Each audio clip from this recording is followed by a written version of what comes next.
Este semental tiene 2 años, lo que significa que ya es hora de que abandone el rebaño. Ahora está huyendo porque le persigue su propio padre. Sin embargo, después de un par de años, el semental está destinado a regresar, volver y desafiar al que se vio obligado a obedecer no hace tanto tiempo.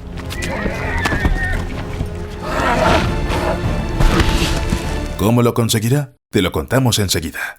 Te presentamos a nuestro héroe, un joven semental. Vivía bastante feliz en su manada de origen y estaba más o menos a la par con el resto de los caballos. Había comida, había seguridad, había compañía, pero de repente algo cambió. El líder de la manada, el semental dominante, empezó a reaccionar ante nuestro héroe de un modo muy distinto al anterior. Parecía que el líder de la manada estaba enfadado con el joven semental por alguna razón. Empezó a morderle y a darle patadas, a ahuyentarle constantemente e incluso a perseguirle para alejarlo de los demás. Al final, el joven semental no tuvo más remedio que abandonar la manada en la que había nacido y se había criado. ¿Se dio cuenta de lo que había pasado? Y lo que es mucho más importante, ¿nos damos cuenta nosotros? De hecho, hay varias razones por las que los caballos salvajes son expulsados de sus manadas, pero la más común es por disputas por el dominio. En la naturaleza, los caballos machos, como cualquier otro animal, compiten por aparearse con las hembras. Esta competencia, de nuevo como en todas partes, es feroz y conduce a la expulsión de los potros cuando tienen 2 o 3 años. Es la edad de la pubertad, y los machos adultos no quieren que las crías les causen problemas innecesarios.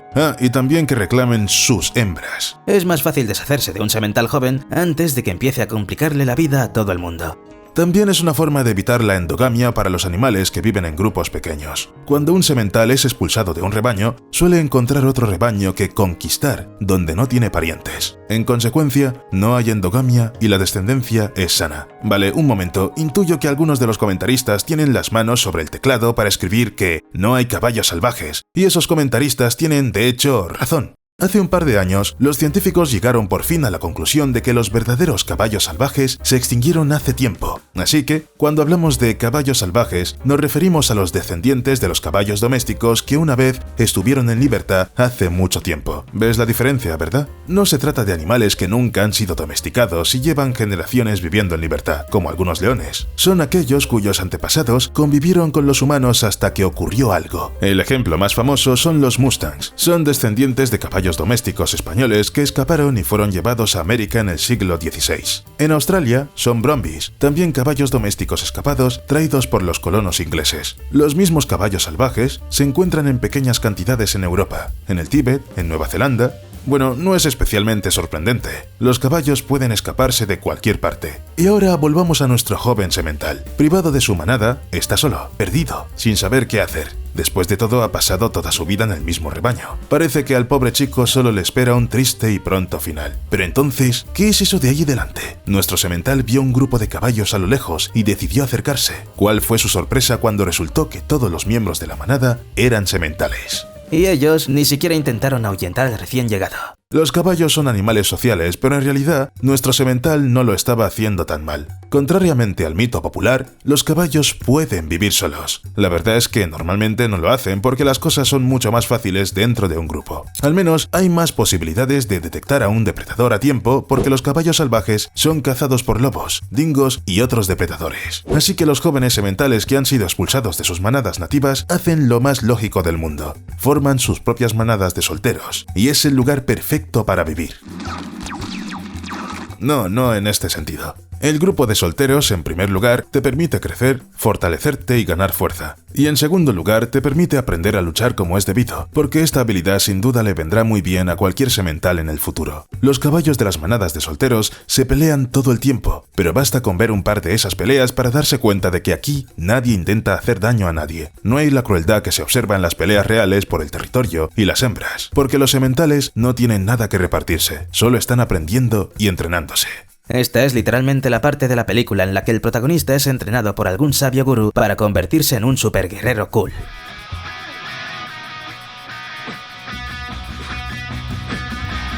En general, se considera que esta vida en un rebaño de solteros no es peor que la vida en un rebaño normal con yeguas. Los sementales son incluso más despreocupados. No tienen que preocuparse por la competencia, proteger a las yeguas y el territorio. Pero para la mayoría, esta vida ideal no puede durar para siempre. Los sementales permanecen solteros durante varios años, normalmente hasta su 5º cumpleaños, antes de decidir que ha llegado el momento. Es hora de volver. Al parecer, ¿cómo pueden los animales saber con certeza qué es ese momento? Pues tienen una especie de temporizador. Nuestro semental pasó el invierno en las montañas, y cuando llegó la primavera, sintió un gran deseo de poner su energía almacenada en algún sitio. No hay muchas opciones. Empezó a pelearse con los otros, sintió mucha agresividad, y eso fue lo que le llevó a querer, digamos, llamar la atención de alguna yegua. Se dio cuenta de que estaba listo para luchar por la manada, dejó la compañía de los solteros y se fue en busca de su destino. Sin embargo, para ser un líder de manada no basta con ser un semental que patea bien. Hay que tener altos niveles de testosterona. Eso es lo que determina la posición de un caballo en la manada.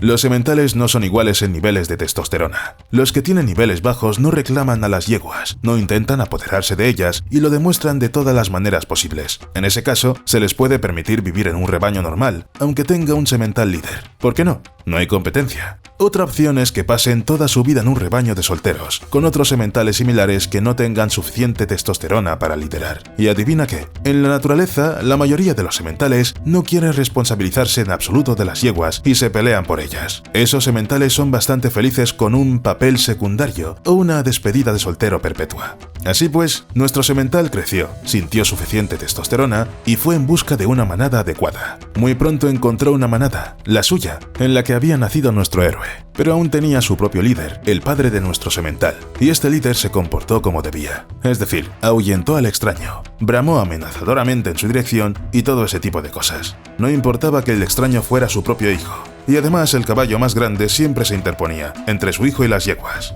Así que hizo todo lo posible por demostrar quién mandaba. Pero a pesar de todos los intentos del padre dominante, nuestro héroe no se daba por vencido. Siempre deambulaba por algún lugar cercano y en cada oportunidad se acercaba a las yeguas, tratando de llamar su atención.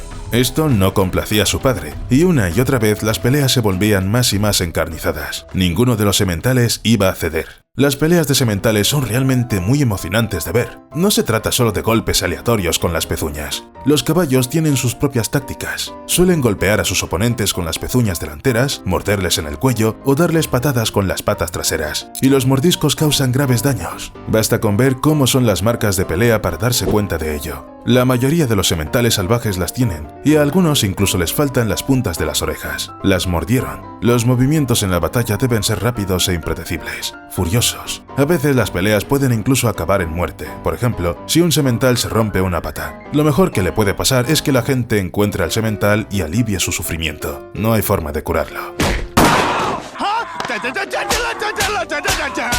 Pero nuestro héroe, a pesar de toda su furia y juventud, tácticas, mordiscos y patadas, no pudo vencer al líder de la manada. Tal vez otro habría retrocedido hace mucho tiempo, encontrado una manada con un oponente más débil, pero no nuestro chico. No abandonó sus intentos de hacerse con el poder en su manada natal, como si estuviera esperando el momento adecuado. Y el momento por fin ha llegado. Los caballos que viven al pie de las montañas se enfrentan constantemente al problema de encontrar agua fresca. Lo mismo le ocurría a la manada de nuestro héroe. Para beber, la manada bajaba constantemente hasta donde podía saciar su sed. Un día bajaron en grupo. El padre no dejó que nuestro semental se uniera y se quedó esperando en la cima. Los caballos estaban en un pequeño saliente bebiendo cuando de repente empezó a llover. No solo llover, empezó un aguacero. Una crecida repentina inundó el desfiladero, cortando la vía de escape de los animales. Quedaron abandonados en una pequeña isla y pasaron allí unos 15 días, atrapados, sin comida. Al darse cuenta de que la situación estaba próxima al desastre, la gente decidió intervenir y ayudar al rebaño. Cuando los animales, muy demacrados, consiguieron salir del desfiladero, quedó claro que el líder, digamos que ya no era lo que era. Habiendo escapado por poco de la inanición, se había quedado demacrado y ya no podía luchar como antes. Pero había un semental fuerte y sano, soñando con ocupar su trono. Cuando la manada volvió a su lugar original, nuestro héroe se abalanzó sobre su padre como un loco. Se produjo otra serie de batallas, pero todo terminó muy rápido. El joven semental tomó el mando y su padre tuvo que abandonar la manada. Como casi siempre, la mayoría de la manada aceptó en silencio el cambio de liderazgo. Se podría decir que nuestro chico llegó a buen puerto. Y este caso es único a su manera, porque el semental fue ayudado por circunstancias imprevistas. Las fuerzas de la naturaleza, si se quiere. Normalmente los caballos jóvenes se limitan a seguir a la manada, y lo hacen durante mucho tiempo. Periódicamente se pelean con el líder hasta que ganan. A veces el líder es más fuerte, y entonces el joven semental tiene que buscar una opción más fácil, o seguir dando vueltas, esperando a que el líder se debilite. Esto puede suceder a causa de la vejez o la enfermedad, pero ocurre que los sementales viejos se sienten mal simplemente por el hecho de que un competidor esté constantemente a su lado. Les estresa el hecho de tener que proteger constantemente el territorio, a las yeguas y ahuyentar al extraño. Esto puede hacer que incluso el líder más acérrimo de la manada pierda peso y, por tanto, su salud.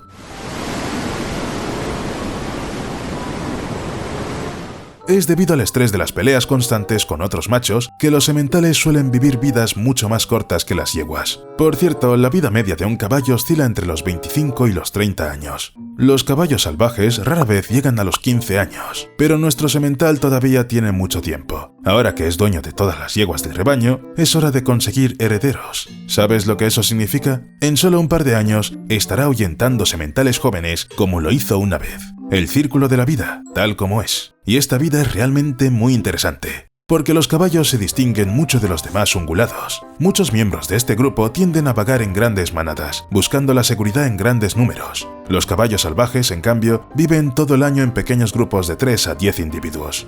Las yeguas estrechamente emparentadas y sus crías forman el núcleo de la manada, pero los machos que las rodean pueden cambiar. Pero lo más importante es que los miembros de la manada están unidos, y los lazos se rompen y se forman de nuevo todo el tiempo. Y la base de estos lazos no es tanto la jerarquía, sino simplemente preferencias personales que pueden ser mucho más fuertes que ella. Al igual que en el mundo humano, estas preferencias cambian. Las amistades van y vienen, los potros crecen y se mudan a otra parte. E incluso las relaciones semental-yegua pueden fracasar fácilmente. Sí, incluso si es el macho muy genial el que se ha hecho con el control de la manada. Como resultado, la vida social de los caballos se vuelve realmente turbulenta. Los científicos incluso comparan observar a estos animales en libertad durante largos periodos de tiempo con ver una telenovela. Alguien entra en conflicto con alguien guarda lealtad, hay una lucha constante por el poder, el espacio personal, alguien traiciona a alguien se enamora. Si los caballos tuvieran dragones, sería Juego de Tronos. Pero lo más interesante es que el líder masculino en todas estas manadas no es una figura muy importante en absoluto. Ya sabes, normalmente una manada se representa como una especie de harén, que consiste en un semental dominante, machos adultos subordinados, hembras y crías del líder. Incluso se muestra en los dibujos animados. Pero de hecho, las yeguas no solo no están subordinadas, sino que a menudo inician las acciones del grupo. Los sementales suelen ser una especie de gorrones que pasan el rato en su compañía y pretenden ser muy importantes. Y no estoy bromeando ni exagerando. Un día, un investigador estaba observando a un grupo de yeguas que habían dejado de pastar y se dirigían al agua. Su semental no se dio cuenta y cuando levantó la vista y vio que sus compañeras se alejaban, ¿se sintió resentido? ¿Les indicó a las yeguas cuál era su sitio? ¿Las mordió? No, entró en pánico. Corrió tras las yeguas, asustado y confuso como un niño pequeño que grita ¿a dónde va todo el mundo? Ante eso, las yeguas le ignoraron. No parecía importarles en absoluto si el semental les alcanzaba o no. Creo que mis conocimientos infantiles sobre los caballos, basados en Spirit, acaban de ser pisoteados, probablemente con sus cascos. En fin, no hemos respondido a otra pregunta importante. ¿Qué ocurre con los sementales a los que les han arrebatado sus manadas y han sido ellos mismos expulsados? ¿Cuál es su destino después de vivieron felices para siempre? Pues bien, los sementales desterrados se unen a grupos de solteros y viven en ellos como lo hacían antes de convertirse en líderes. A veces consiguen un nuevo rebaño, pero lo más frecuente es que recuperen el antiguo. La forma en que funciona es que cuando los sementales ceden un rebaño a otro, al cabo de un tiempo recuperan la salud, hay más fuerza y aunque puede que no sea suficiente para ganar un nuevo rebaño, sí lo es para recuperar el suyo. Como ya he dicho, los lazos sociales de los caballos son extraños y muy fuertes. A veces las yeguas especialmente apegadas van a por el líder de puesto. Así que viven en parejas o en una manada muy pequeña de 3 a 4 individuos. ¿Y sabes qué? Les va muy bien. ¡Hasta luego!